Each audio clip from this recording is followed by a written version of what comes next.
are familiar with the history of Greyhound will not be surprised to discover that we are now building our own buses. You might remember that more than 50 years ago in Hibbing, Minnesota, the founders of our company stretched out a Hupmobile touring car to make the first Greyhound bus, and incidentally, make a beginning in the bus business. And I suppose you could say that Greyhound has been stretching out ever since. Certainly this has been true of our buses in both size and number, and of our route structure.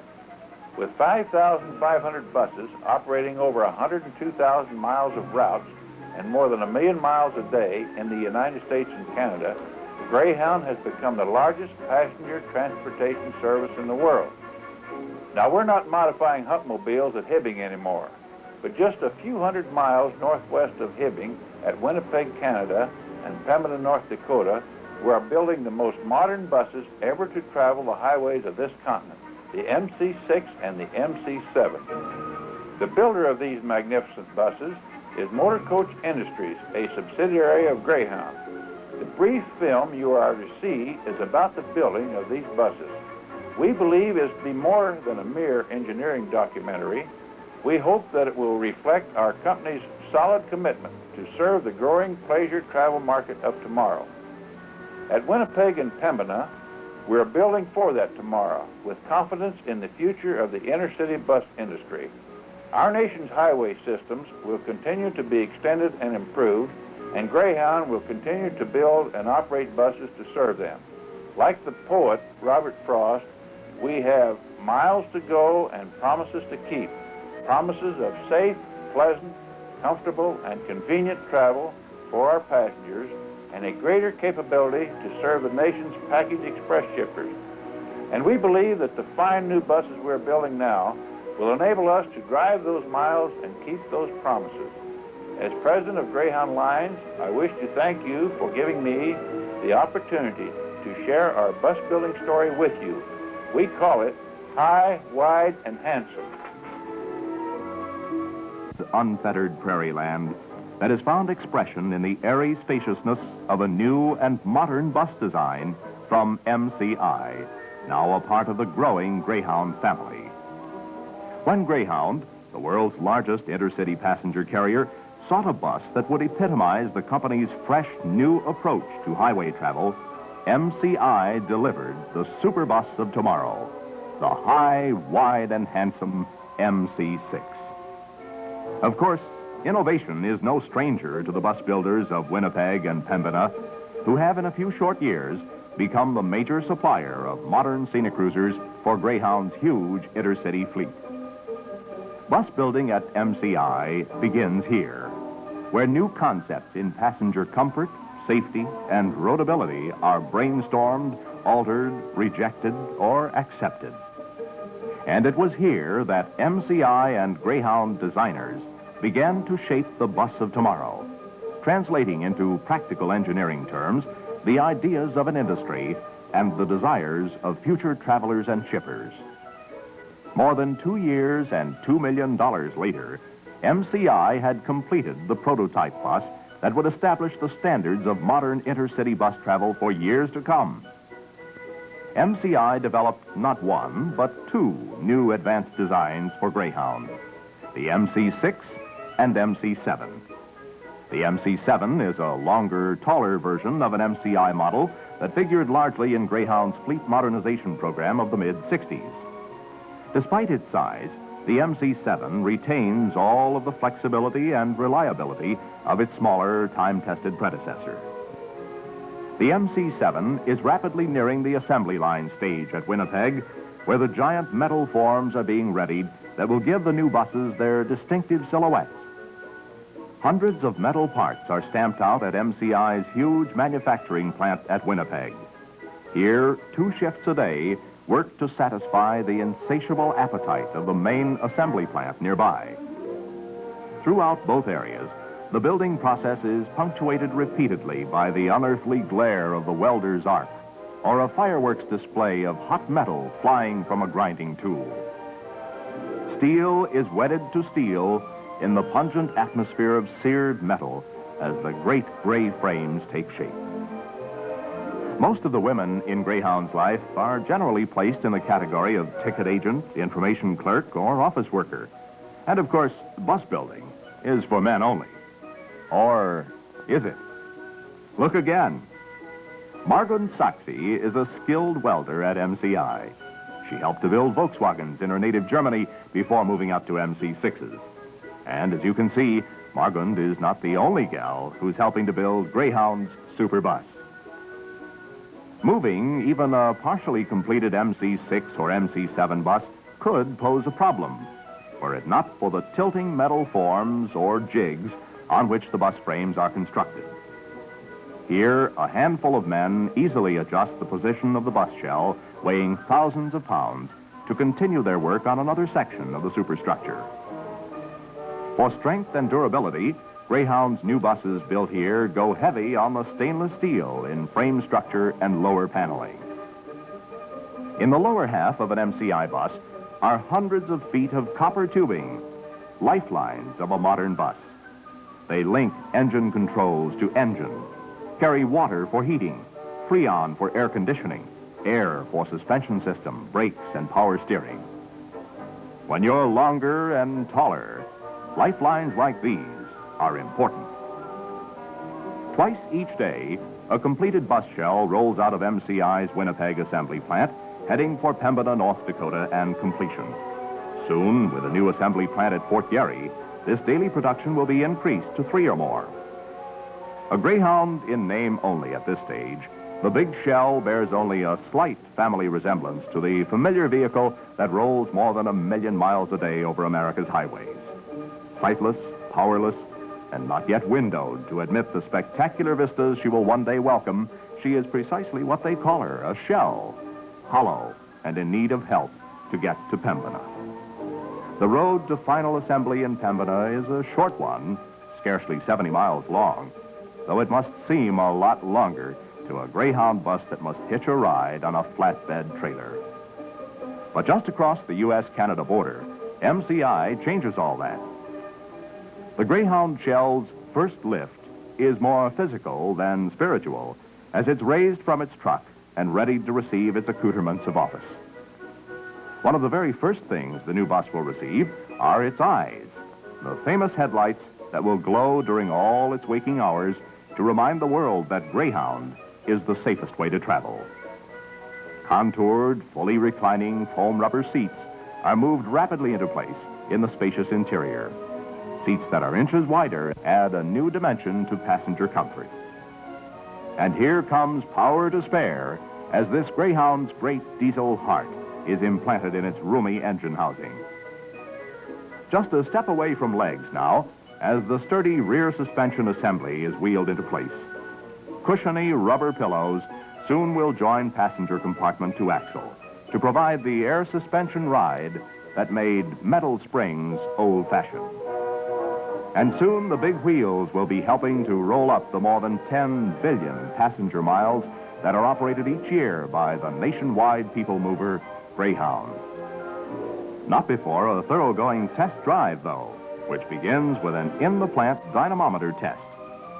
Here, the great new Greyhound engine gets a complete diagnosis. But there's one thing the test won't show: pride.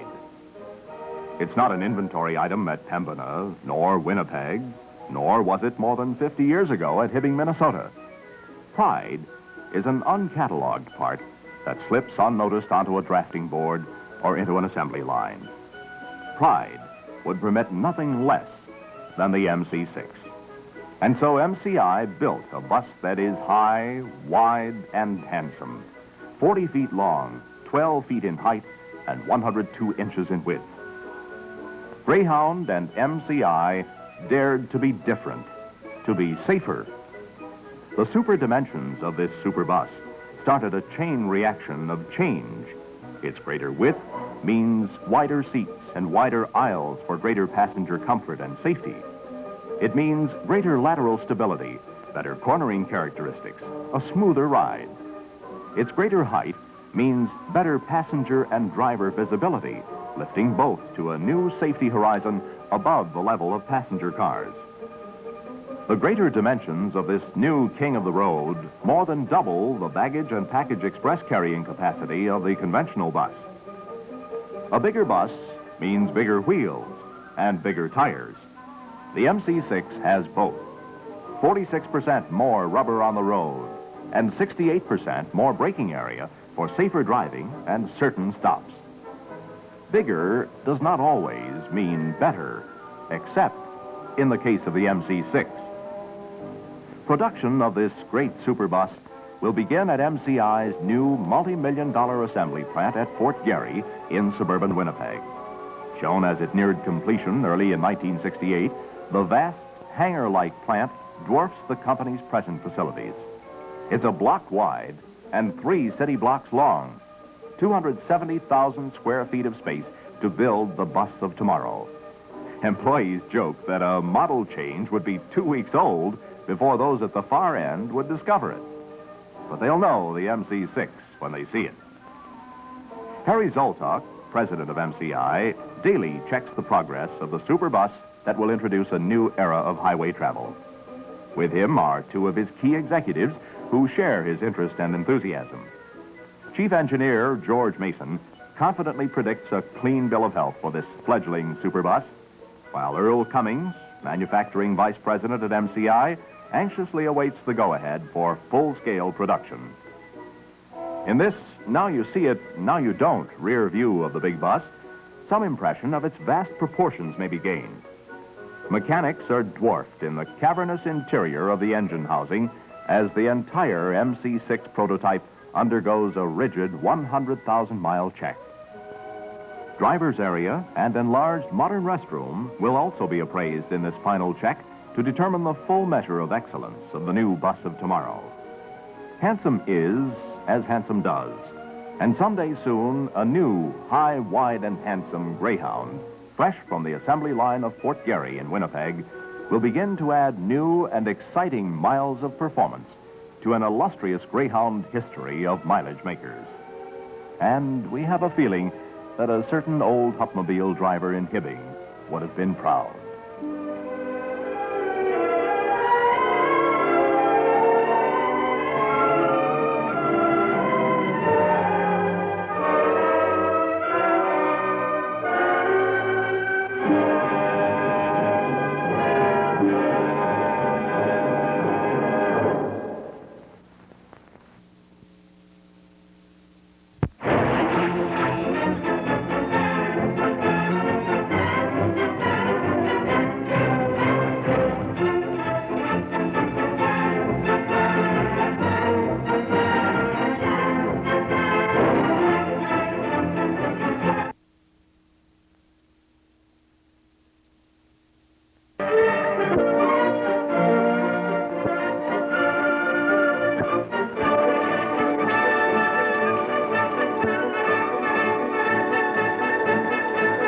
Never seen such a war.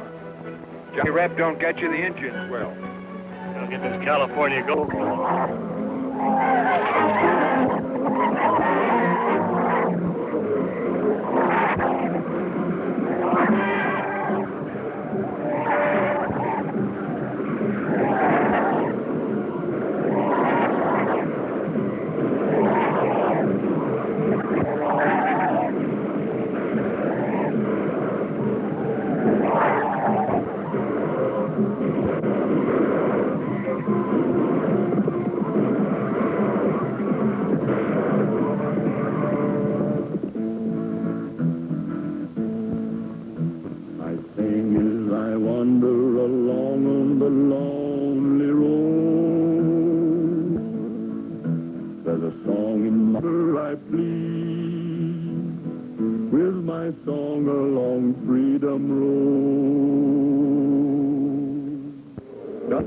Between the states.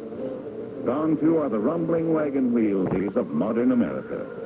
This is of America, and some of the people along the way. You, or me, or the neighbor next door. That is, all except one. The story begins on a California highway near San Francisco. Meet Jimmy Rollins of Seattle on his way to Washington, D.C. and his first Boy Scout Jamboree. He's getting a king-size thrill out of the ever-changing view of America through big picture windows. How's it look to you so far, son? It's the greatest. Think this house. It follows the coast all the way down to San Diego. And then remember, it's the same road the Spaniards followed almost 200 years ago. Only they called it El Camino Real, King's Highway. Look, You mean the Spaniards on horseback? in your own mind's eye, yes. Fred Schroeder of Portland, Oregon, also has his place in this story of America. Summoned to the nation's capital to receive a medal for his only son, Fred Schroeder should be a proud man. He isn't.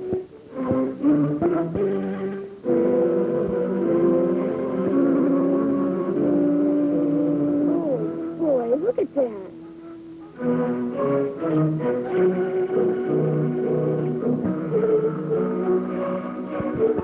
Swirl. Gee whiz.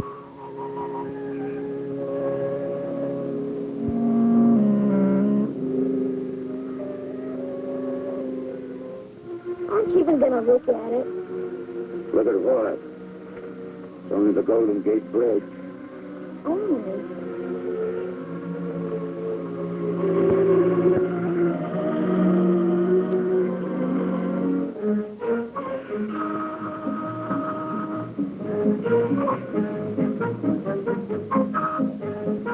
Sure doesn't look like the old West. Maybe not here and now, but they tell me you should have seen it 100 years ago. San Francisco was the old West then. See that street sign up ahead? Sutter Street. Behind that sign, I see Sutter's Mill, the Valley of the Sacramento. Year is 1848. John Sutter's workmen were digging a new mill race in the river and found gold. Sutter tried hard to keep it quiet, knowing it meant trouble. But it was like fighting a prairie fire with a bucket. A lot of them didn't make it, but the rest kept coming. It went on and on until the river of the Sacramento and the runs and creeks were swarming with men seeking California gold. I can almost see it. Boy, I wonder what happened to all that gold. I can tell you what happened to some of it. This man is another figure in our story of America, perhaps the greatest of them all. Mark him well. In his way, he is to affect the lives of several people. During the war between the states, both the North and the South badly needed that gold. Once General Grant sent a detachment to bring through a wagon train up there, massacred by Indians. It's all part of our American history now, Jenny. History we can be proud of. How'd you know my name was Jimmy? Isn't he a little young for propaganda? Well, I never thought of patriotism as having an age limit. Why shouldn't we be proud of our history, Mr. So long, Jimmy. Say hello to the president for me.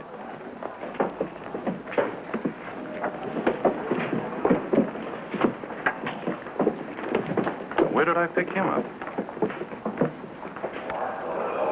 One for Sacramento, Chicago, Lee. Now loading in gate 7. All aboard. Thank you. That's your number? 14? No, young fellow, that's my safety record. Like you earn a badge in scouting. That means I've driven for 14 years and never even done a defender. You must be pretty good. Oh, there are plenty longer records than that. The men who drive for Greyhound are proud they've made it the safest transportation in the land. Who's the proprietor around here? Where to, please? Philadelphia.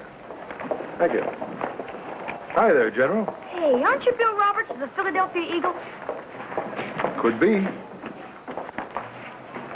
Excuse me. Oh. He's a professional football player. Thank you. Thank you. Fumble. Oh, I'm sorry. That's all right. Wrong way Roberts does it again. Thank you.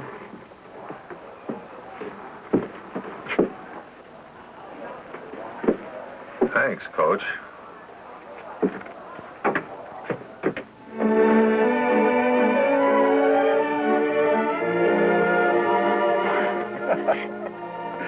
Anyway, I don't have to be in Philly for a week to sign the contract, so I thought I'd see the country.